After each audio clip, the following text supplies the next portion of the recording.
L'accélérateur est une présentation de Production Extrême, les experts en marketing par l'objet et en production de collections privées pour entreprises. Profitez de la promotion exclusive aux auditeurs de l'accélérateur au marcobernard.ca/extrême.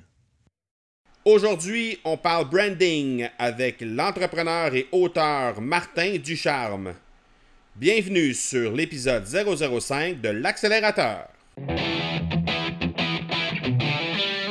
L'accélérateur, le seul podcast francophone qui propulse les résultats de votre entreprise à une vitesse fulgurante.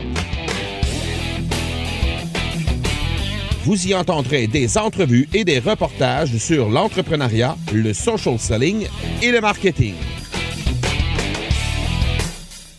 Je suis votre hôte, Marco Bernard. Salut tout le monde, bon vendredi. Marco Bernard ici, très heureux d'être avec vous encore une fois. Bienvenue sur l'épisode 005 de l'accélérateur. N'oubliez pas de vous abonner sur iTunes, Stitcher ainsi que Google Play. Oui, Google Play. Notez et commentez chacun des épisodes, c'est très très apprécié. Sachez que je lis et j'écoute les commentaires de tout le monde sur les différents épisodes et c'est très apprécié pour moi. Ça me permet d'améliorer le contenu et au final d'avoir quelque chose qui vous correspond encore mieux. Je vous rappelle également que vous pouvez me rejoindre sur toutes les plateformes de médias sociaux au M Marco Bernard. Donc c'est la raison pour laquelle dans l'intro, il y a le Marco Bernard qui est étiré. Donc vous pouvez me rejoindre sur le M Marco Bernard sur les diverses plateformes, que ce soit sur LinkedIn, sur Facebook, ma page d'entreprise ou encore sur Instagram ou Twitter. Vous pouvez également me partager vos suggestions de sujets concernant des prochains épisodes de l'accélérateur ou encore les gens que vous aimeriez me voir interviewer, les gens que vous aimeriez entendre sur l'accélérateur. Donc, n'hésitez pas à m'écrire au parler, P-A-R-L-E-R, @marcobernard.ca.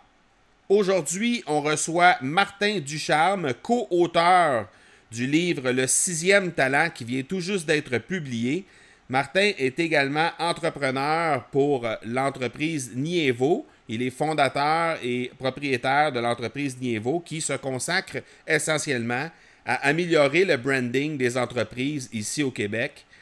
Et Martin nous a entretenu sur justement le sujet du branding en nous donnant quelques trucs pour accélérer notre propre branding. Alors, c'est très, très, très apprécié de ta part, Martin. Merci énormément de ton temps. Martin est quelqu'un de très, très disponible et je vous invite à consulter les notes de l'épisode pour être en mesure de consulter les différents profils sur lesquels vous pouvez le rejoindre ainsi que les liens pour obtenir son livre et les liens vers son entreprise également. Alors, je vous laisse à l'entrevue avec Martin Ducharme et je vous reviens immédiatement après. Alors, on s'entretient avec Martin Ducharme. Merci beaucoup, Martin, d'avoir accepté l'invitation d'être sur le podcast L'Accélérateur. Bien, merci beaucoup. D'abord, j'aimerais qu'on échange un petit peu sur le livre que tu viens tout juste de publier. Donc, Le sixième talent, tu viens de publier ça. Je veux un peu t'entendre sur le pourquoi, le cheminement, de où ça part, qu'est-ce qu'il y en est par rapport à ça, puis c'est quoi le lien aussi avec Nievo. Donc, si tu peux éclairer un petit peu les auditeurs à ce niveau-là. Faire ça assez rapidement. Le livre a vu le jour, en fait, l'idée en fin 2011 ou début 2012. On est perdu un peu dans nos dates quand on essaie de se le rappeler. Mais en fait, c'est Carole Doucet, ma co-auteure, qui est aussi coach d'affaires, qui m'a fait passer un test, le StrengthsFinder, qui permet de déterminer c'est quoi nos forces principales ou distinctives. Et suite à ce lunch-là, où elle me débriefait, si on veut, de tout des résultats, j'ai lancé une boutade de dire ça serait intéressant qu'elle écrive un livre vu qu'elle est coach, puis ça pourrait être très bon pour sa notoriété, sa crédibilité. Et elle m'a dit, je sais pas quoi écrire. Là, j'ai dit, tu pourrais écrire sur les talents. Ça pourrait s'appeler Le sixième talent. Donc, à cette époque-là, même le titre était déjà existant. Là, ça avait un éclair un peu qui est apparu. Et elle me dit, ben, à une condition que tu l'écrives avec moi. Donc ça, c'est vraiment la naissance du livre. Et mais pour moi, c'est important d'être pertinent quand je fais des choses. Hein. Oui, j'ai Nievo, c'est du branding. J'essayais de voir dans quoi je m'étais embarqué. Et en fait, dans le processus d'écriture, on s'est rendu compte que les principes que j'enseigne à mes clients au niveau du branding, on pouvait les appliquer au niveau des talents pour les individus. Donc, on parle souvent que, tu sais, il y a la marque personnelle ou la marque entreprise. En fait, c'est les mêmes principes qui s'expriment dans tout ça. Là. C'est pas différent, là, pas parce que tu es un individu ou une entreprise que ça devrait fonctionner autrement. Donc, le lien vraiment entre les deux, c'est les principes de la marque qui sont appliqués même au livre par rapport aux talents des individus. OK. Je vais d'ailleurs mettre en lien dans les notes de l'épisode le lien là, pour être capable de se procurer ton livre. Oui. Je vais mettre ça dans les notes de l'épisode. Maintenant, avec Nievo, tu travailles beaucoup avec le branding des entreprises. Donc, tu aides les entreprises à négocier de façon plus efficace leur branding. Comment tu dirais que ça a évolué dans les dernières années? Parce qu'on s'entend que c'est des années plutôt fastes là, pour tout ce qui est numérique et tout ça. Donc, le branding doit avoir évolué également à grande vitesse. Donc, comment tu dirais que ça a évolué au fil du temps, le branding? En fait, le branding, ça reste quelque chose qui est toujours identique, ça change pas. C'est une question de perception, de comment on est perçu par les gens. Donc, c'est là qu'on peut contrôler un peu notre message. Hein, c'est nous, on a le pouvoir de décider de comment les gens vont pouvoir nous percevoir, mais à ça, il faut mettre les mots sur ce qu'on est. Il faut se définir. Fait que le branding, il y a 15 ans, ou le branding aujourd'hui, tant qu'à moi, c'est la même chose. Il faut prendre le temps de se définir dans un premier temps. Les moyens qu'on a pour diffuser ou d'exprimer cette marque-là par la suite, ben oui, ça a évolué. On est sur des réseaux sociaux maintenant de façon très, très intense. Il y a toutes les plateformes numériques, le vidéo, ces choses-là, mais la façon qu'on veut être perçu ou qu'on veut se projeter vers le public, ça ne change pas. Il faut le définir, c'est la première étape avant tout. La plupart des entreprises vont se lancer, hein, ils vont penser que le branding, ça se résume au logo. Et ils vont se faire un beau logo. Pas tout le temps beau, souvent beau. Ça va dépendre avec qui on fait affaire, mais ça va rester que c'est un exercice esthétique à ce moment-là. Puis là, ils vont se lancer sur les réseaux sociaux sans trop savoir quoi dire, puis comment dire, puis pourquoi qu'ils le diraient. Ils se sont pas définis. À ce moment-là, ils sont à la merci de tout le monde dans ce processus-là. Donc, ils sont changeants. Ils ne peuvent pas être identifiés pour rien parce qu'ils ne sont pas définis. Ils n'ont pas permis aux gens de les reconnaître pour un mot ou pour une phrase qui va pouvoir les définir clairement. Donc, souvent, les clients sont là, il faut que ça bouge, il faut que ma business ça bouge, je vais changer mon logo, je vais créer un logo, il faut que je me lance sur les réseaux sociaux. Puis dans le processus, ils ont oublié de passer l'étape importante, celle de vraiment se définir, de créer ce message-là qui va être porteur. C'est un peu, j'appelle ça le principe de Superman. Hein? C'est comme vouloir mettre ses sous-vêtements par-dessus ses pantalons. C'est juste à Superman que ça fait bien puis qu'il y a certains effets. T'sais, nous autres, les entrepreneurs, petits, moyens ou grands, si on passe les étapes, on va en payer le prix. C'est définitif. Donc, la venue du numérique, c'est juste les moyens qu'on a à notre disposition maintenant qui sont différents. Mais le défi reste le même. C'est celui de la construire, cette marque-là, de la définir. Dirais-tu que le fait justement qu'on est capable de multiplier la vitesse à laquelle on diffuse l'information aujourd'hui, ça fait en sorte que les gens sont portés justement à plus escamoter cette étape-là de branding avant d'aller all out sur les médias sociaux puis de vraiment vouloir prendre action rapidement? Ben oui, parce qu'on a l'impression qu'on va tout réussir parce qu'on a une page Facebook ou qu'on a une chaîne YouTube. La chaîne YouTube, Facebook, LinkedIn va prendre en puissance seulement si on s'est défini, si on est capable de projeter dans le cerveau des gens qui nous côtoient une phrase, une série de mots qui va les identifier, leur dire ce qu'on est, ce qu'on va pouvoir faire pour eux. Tant si longtemps que ça, c'est pas fait, mais on va travailler peut-être à 10, 15, 20% des capacités des réseaux sociaux de toute autre sorte de moyens qu'on peut prendre pour se promouvoir. Tout passe par la définition. Si on n'est pas défini, on ne peut pas atteindre les résultats optimaux. C'est sûr, sûr, sûr. Mm-hmm. Bon, comme tu sais, on est sur le podcast L'Accélérateur. Je demande à mes invités de transmettre aux auditeurs un truc d'accélération pour améliorer le sujet du jour. Donc, présentement, on est en train de parler de branding. Aurais-tu un sujet, aurais-tu un truc d'accélération qu'on peut utiliser pour nous mettre un peu sur la bonne voie ou accélérer un petit peu les résultats de notre branding? Ben oui, tout à fait. Si on se ramène à l'idée de se définir. Ça, c'est une chose, hein. Souvent, se définir, on va travailler au niveau des valeurs, du style, de la raison d'être de l'entrepreneur ou de l'entreprise. Mais si on veut exprimer quelque chose, il faut que ça ait un sens pour la personne qui va recevoir notre message. Donc, le truc ou l'idée, Mike, que je pourrais t'amener, c'est vraiment d'arrêter de dire aux gens ce qu'on fait, mais plutôt leur dire ce que ça leur fait. Si je suis un coach, ben, je vais dire bonjour, je m'appelle Martin, je suis coach. Ça dit juste qu'est-ce que moi je fais. Si je tourne le truc à 180 degrés un peu, puis je me concentre sur le bénéfice que le client va recevoir, donc je vais dire bonjour, je m'appelle Martin, puis moi j'aide les entrepreneurs à croître plus rapidement avec plus d'assurance. Et oui, c'est du coaching que je fais. Le moyen reste un moyen. Puis quand tu as une douleur, ben c'est pas important le moyen qui est pris pour enlever cette douleur-là. On est juste content que la douleur soit enlevée. Tu sais, souvent, je vais utiliser l'image d'un vieux conte bouddhiste qui dit que quelqu'un qui a reçu une flèche dans le postérieur, pour parler poliment, il veut pas savoir de quel bois est fait la flèche ou de quel métal a été forgé la pointe de la flèche, ni de quelle sorte de plumes ont servi pour mettre sur la flèche. Ils veulent juste la faire enlever. Donc, faut prendre cette optique-là quand on développe notre entreprise, c'est de dire, c'est pas, tu sais, en anglais, on va dire, it's not about me, it's about them.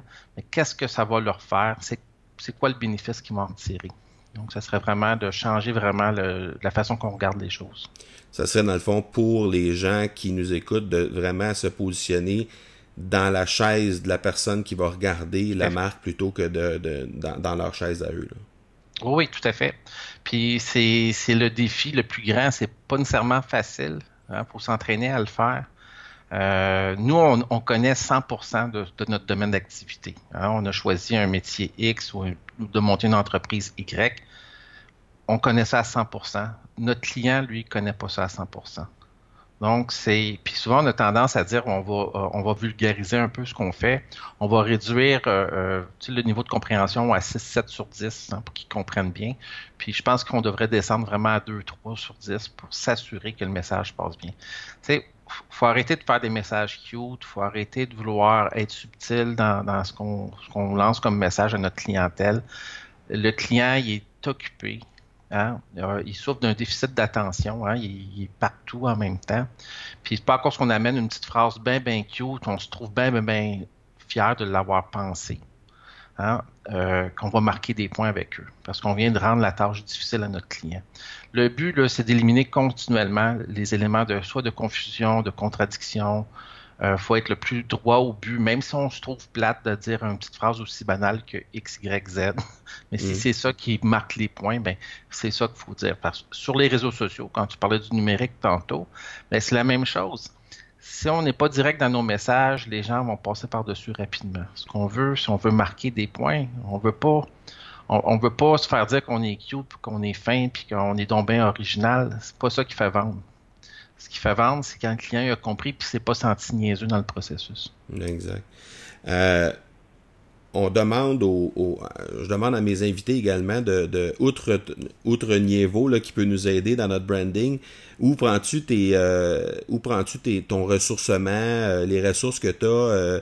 Aurais-tu un site internet, une personne ou un livre, par exemple, à nous recommander ou à recommander aux gens qui nous écoutent pour, dans le fond, améliorer, les aider, dans le fond, à améliorer leur branding?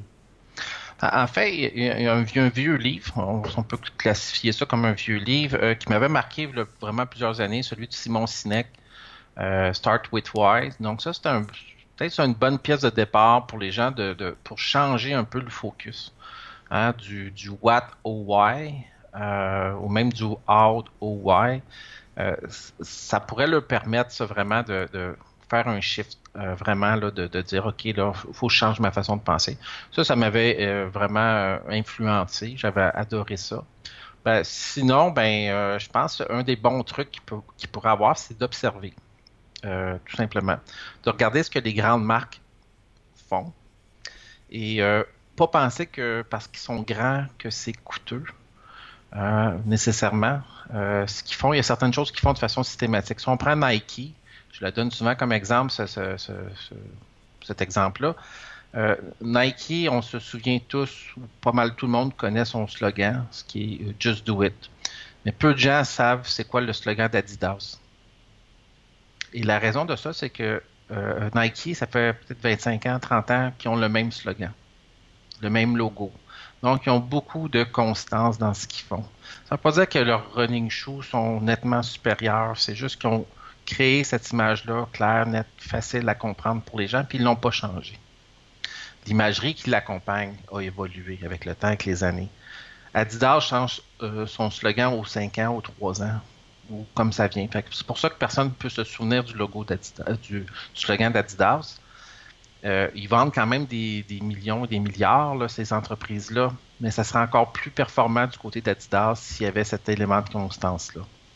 Mais ça, on peut l'appliquer à nous autres même si on est des petites entreprises avec peu de moyens, tant en temps ou en argent, à investir dans notre propre marque. C'est juste de décider, de se définir, je reviens avec l'idée de départ, et de rester cohérent par rapport à cette définition-là et constant. Ça amener des éléments de constance. Un entrepreneur qui veut changer son logo au bout de 3 ans, c'est pas normal. Soit qu'il était mal fait, ou il décide de mauvaise façon pour faire bouger son entreprise. Il faut vraiment, vraiment, vraiment amener des éléments que les gens vont pouvoir nous reconnaître. Un logo, c'est un identifiant. Un nom d'entreprise, c'est un identifiant. Un slogan, ça peut être un identifiant. Des couleurs corporatives, c'est un identifiant. Une forme de boîte, c'est un identifiant. Il faut garder ces éléments-là le plus intact possible au fil des années. C'est ce qui permet aux gens de nous reconnaître, là. Mm-hmm. Outre Nike, as-tu des entreprises d'autres types de multinationales ou peu importe, là, ça peut être des entreprises un peu plus petites aussi que tu penses que ça vaudrait la peine que les gens jetent un œil sur la façon dont ils travaillent leur branding pour justement peut-être aller chercher des exemples par rapport à ça? De façon très très locale, on peut penser à David City, qui ont un branding quand même assez distinctif. En fait, le branding, on va le reconnaître beaucoup dans ce genre de commerce-là parce que quand on rentre, on sent déjà une atmosphère qui est créée. D'un David City à Place Rosemère ou quelque part sur la Rive-Sud, c'est la même atmosphère qu'on va ressentir quand on va rentrer là. On va reconnaître les belles grosses cacanes en aluminium en arrière avec les gros collants colorés avec les noms écrits avec le même script tout le temps. Donc, je reconnais cette marque-là aussitôt que je rentre dans le magasin, même si je n'avais pas d'enseigne à l'extérieur. Mm-hmm. Donc, c'est de faire ces types d'observations-là, de dire, OK, puis ça ne coûte pas plus cher à David City de faire ces étiquettes de la même façon tout le temps. Non, probablement même ça leur coûte moins cher parce que c'est des étiquettes qui sont très sobres, très simples, une seule couleur avec un fond de blanc, puis c'est tout. Tout à fait, tout à fait. Puis les cannes, c'est réutilisable pour eux. Donc, et puis pour chaque magasin, c'est les mêmes cannes. C'est pas des cannes différentes parce que le gars à Brossard, lui, il aimerait mieux les avoir comme en plastique. Donc, c'est des normes, c'est normalisé. Ils se sont définis à travers ces identifiants-là aussi et c'est maintenu. Donc, on peut le voir dans différents types de commerce. Quand on rentre chez RW & Co, je crois, c'est une autre atmosphère versus le garage. Prenez le temps de faire ces observations-là. Puis c'est vraiment des observations, c'est pas de dire on va copier ou on va faire le contraire. Tu sais, souvent, moi, quand je parle de marque à mes clients, c'est de leur dire tout simplement, le regard, c'est pas sur la concurrence qui doit se faire, il doit se faire à l'intérieur. Hein? Savoir c'est quoi nos propres valeurs, qu'est-ce qui nous anime, c'est quoi la différence qu'on va pouvoir apporter. Puis ensuite de ça, c'est de l'exprimer, c'est de l'affirmer. Moi, j'appelle ça le concept d'affirmation de marque plutôt que de se différencier. Mais il faut quand même observer ce qui se passe. Hein? Il y a des gens qui font des bons coups. ça peut être des guides, des inspirations, mais il faut vraiment le modeler à notre propre sauce par la suite. Donc, David's c'est le fun, des cacanes en aluminium. Mais ça serait une erreur de dire, ben moi aussi, je vais avoir mes cacanes en aluminium, mais avec un sticker dessus coloré, avec un nom écrit en script. Ça s'appellerait du plagiat probablement. Puis les gens ne trouveraient pas ça cool de se retrouver dans notre commerce puis dire, ah ben, ils ont comme fait comme David's Tea. Oui, exactement. C'est de voir tout ce qu'ils ont fait de façon systématique. On peut le reproduire, ce côté-là systématique des choses, là.